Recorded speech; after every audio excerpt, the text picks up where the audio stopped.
இயேசு நாமத்தில் வாழ்த்துக்கள். நீதிமொழிகள் 3ஆம் அதிகாரம் 27வது வசனம். நன்மை செய்யும்படி உனக்கு திராணி இருக்கும்போது அதை செய்யத்தக்கவர்களுக்கு செய்யாமல் இராதே.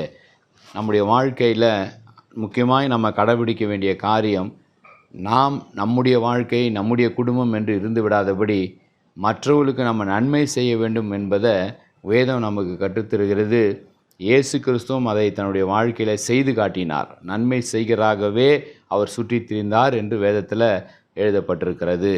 ஆகவே இந்த வசனம் சொல்லுகிறது, திராணி இருக்கும்போது நம்ம நன்மை செய்துவிட வேண்டும். உலகத்தில் பெரிய பெரிய பணக்காரருடைய குடும்பங்களுடைய சரித்திரத்தையும் வாழ்க்கையும் நீங்கள் ஆராய்ந்து பார்த்தால், எந்த பெரிய பணக்காரர்கள் இல்லை நான் யாருக்கும் தரமாட்டேன், இது என் பிள்ளைகளுக்கு, என் பேரப்பிள்ளைகளுக்கு, என் சந்ததிக்கு என்று கோடிகளை குவித்தார்களோ, அவர்களது 2வது 3வது தலைமுறை அந்த எல்லா பணங்களையும் அழித்து ஒன்றுமில்லாமல் போனதை நம்ம வாசிக்கிறோம், நம்ம பார்க்கிறோம். ஆனால் எந்த பெரிய பணக்காரர்கள் தான் சம்பாதித்ததில் நான் ஏழைகளுக்கு தருவேன், எளியவர்களுக்கு தருவேன் என்று அதை எடுத்து மற்றவர்களுக்கும் கொடுத்தார்களோ, அவர்களுடைய சந்ததிகள் வாழ்ந்து செழித்து கொண்டிருக்கிறத நம்ம பார்க்குறோம். நம்ம இந்திய தேசத்தில் கூட சமீபத்தில் ஒரு செய்தியை நான் வாசிக்கும் பொழுது, இன்ஃபோசிஸ் என்கிற நிறுவனத்தை வெறும் 16,000 ரூபாய் முதலீட்டில் நாராயணமூர்த்தியும் நந்தன் என்கிற அவருடைய நண்பரும் ஆரம்பித்தாங்களாம். வெறும் 16,000 ரூபாய் முதலீடு போட்டாங்க. ஆனால் இன்றைக்கு 66,000 கோடி அந்த நிறுவனம் சம்பாதிக்கிறது என்று பார்க்கிறோம்.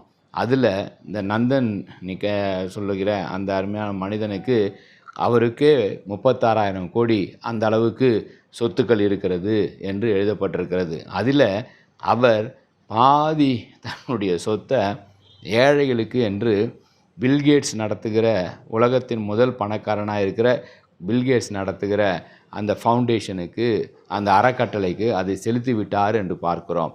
எவ்வளோ ஒரு பெரிய காரியம் பாருங்கள். தன்னுடைய சம்பாத்தியத்தில் பாதியை 50% பிளட்ஜ் பண்ணுறாரு ஏழைகளுக்கு, உலகத்தில் இருக்கிற ஏழை நாடுகளுக்கு, ஏழைகளுக்கு, எளியவர்களுக்கு, புதிய மருந்துகள் கண்டுபிடிப்பதற்கு, விவசாயிகளுக்கு, இவர்களுக்கு செலவிடுவதற்கு என்று அதை அவர்கள் ஒதுக்குறாங்க.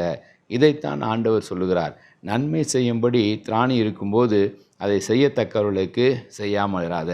நன்மை செய்வோம், ஆண்டவரை உயர்த்தி காட்டுவோம். இயேசு நாமத்தில் நம்ம நன்மை செய்யும் பொழுது அநேகர் அதை கண்டு ஆண்டவர் அறிந்து கொள்வாங்க, ஆண்டவர் ஆராதிப்பாங்க, நீங்களும் ஆஸ்வதிக்கப்படுவீர்கள். ஜெபிப்போம். அன்பின் பிதாவே, நாங்கள் நன்மை செய்ய எங்களுக்கு நீர் அறிவுறுத்தி கொண்டிருக்கிறீர், நன்மை செய்யும்படி ஆலோசனை தந்து கொண்டிருக்கிறீர். எப்பொழுதெல்லாம் முடியுமோ, எப்பொழுதெல்லாம் எங்களுக்கு சந்தர்ப்பங்கள் வாய்க்கிறதோ, சமயங்கள் வாய்க்கிறதோ, திராணி இருக்கும் பொழுது அப்படிப்பட்ட நன்மைகளை ஏழைகளுக்கு செய்ய எங்களை பயன்படுத்துங்க என்று சொல்லி ஒப்பு கொடுக்கிறோம். ஆசீர்வதிங்க, பலப்படுத்துங்க. இயேசு மூலம் ஜெபங்க நல்ல பிதாவே, ஆமேன். God bless you.